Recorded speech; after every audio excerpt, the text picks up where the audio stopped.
Ukraine के मिग-29 fighter jet की उड़ान देखने को मिली है। रूस के ड्रोन और मिसाइल को मार गिराया गया है। पीछा करके रूसी मिसाइल को इंटरसेप्ट किया गया।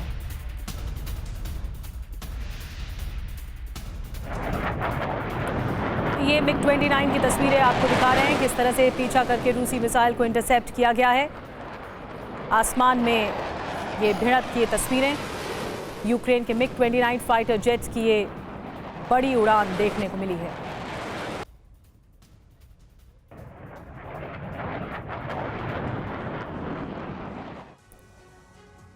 और बड़ी खबर है जहां तस्वीर होगी अब यूक्रेन में रूस के क्रूज मिसाइल से अटैक की। आपको बता दें निप्रो के कई इलाकों में धमाकों की आवाज सुनी गई।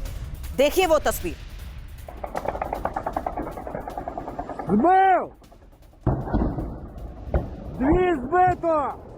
निप्रो के इलाकों में धमाकों की आवाज। आपको बता दें जर्मनी से मिले एयर डिफेंस सिस्टम से ही मिसाइल इंटरसेप्ट किए गए हैं, जिससे साफ है कि किस तरीके से वॉर फ्रंट पर जर्मनी से मिले इसी एयर डिफेंस सिस्टम का इस्तेमाल हो रहा है। और ये दो तस्वीरें भी एक साथ आपके सामने। पहली तस्वीर जहां पीछा कर रूसी मिसाइल को कैसे इंटरसेप्ट किया गया, और निप्रो के कई इलाकों में धमाकों की वो आवाज जहां यूक्रेन में रूस का क्रूज मिसाइल से अटैक।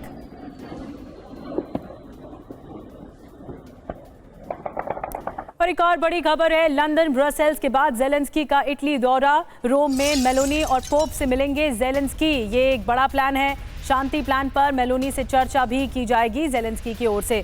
तो जेलेंस्की के दौरे से जुड़ी हुई ये जानकारी मिल रही है। रोम में मेलोनी और पोप से भी मुलाकात होगी जेलेंस्की की। लेकिन एक बड़ा सवाल यह कि क्या वाकई अब जेलेंस्की ने ट्रंप के खिलाफ मोर्चा खोल दिया है, क्योंकि ट्रंप के शांति प्रस्ताव को खारिज किया जा चुका है और यूक्रेन 1 इंच जमीन नहीं छोड़ेगा। लंदन में यूरोपियन यूनियन नेताओं से मुलाकात के दौरान जेलेंस्की को लेकर ये एक और सबसे बड़ी खबर सामने आ रही है, जिससे साफ है कि जेलेंस्की अब ट्रंप के खिलाफ नजर आ रहे हैं और ट्रंप के शांति प्रस्ताव को ही वो खारिज कर चुके हैं।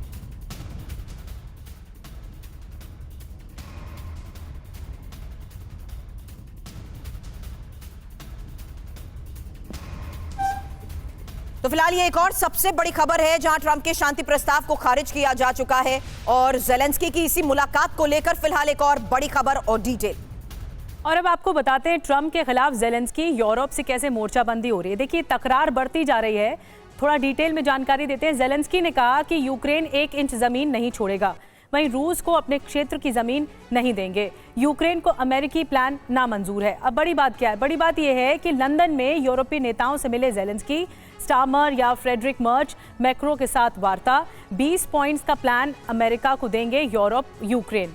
बैठक में ट्रंप के खिलाफ नेताओं ने बयान भी दिए हैं। तो अभी एक सहमति बन नहीं पाई है और पीस टॉक आगे बढ़ने की कवायद तो बढ़ रही है। चतुर्वेदी सर, मैं आपसे शुरू कर रही हूँ। ये जो पीस टॉक है ये सिर्फ हवा भर है? आपको लगता है कि सिर्फ दिखावे के लिए पीस टॉक हो रहा है?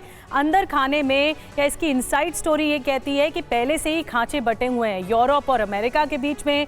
यूरोप रूस को पसंद नहीं करता है और यूरोप चाहता है कि यूक्रेन किसी भी हाल में लीड करे।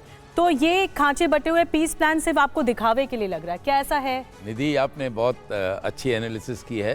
ये वाकई में दिखावा है, लेकिन इसमें सत्यता ये है कि अल्टीमेटली पीस प्लान पे अमल होना है, क्योंकि बिना अमेरिका की मदद के यूरोपियन ये none of them, European union हो, नेटो हो या जेलेंस्की हो, यूक्रेन हो, कोई भी कुछ नहीं। आज अगर अमेरिका अपनी मदद बंद कर देगा तो जेलेंस्की अपने आप घुटनों पे आ जाएंगे। इसी तरह से यूरोप का भी यही हालत है। लेकिन जो चीज़ है, they will find a way out. ज़मीन जो ईस्टर्न यूक्रेन की है वो रशिया अब नहीं छोड़ेगा, डोनबास के इलाका, बल्कि खार्किव तक जाएगा। They will find a way out. It's a diplomacy की बात है। वो कहेंगे कि यहाँ पे एक रेफरेंडम करा सकते हैं यूएन के या किसी 2 देशों के रिप्रेजेंटेटिव्स के अंदर, और उस दैट विल बी ओनली दिखावे के लिए होगा रेफरेंडम, क्योंकि रेफरेंडम तो सबको मालूम है कि वहाँ के लोग चाहते हैं रशिया के साथ। But Chaturvedi sir, ultimately Zelensky भी एक पीस प्लान चाहते हैं।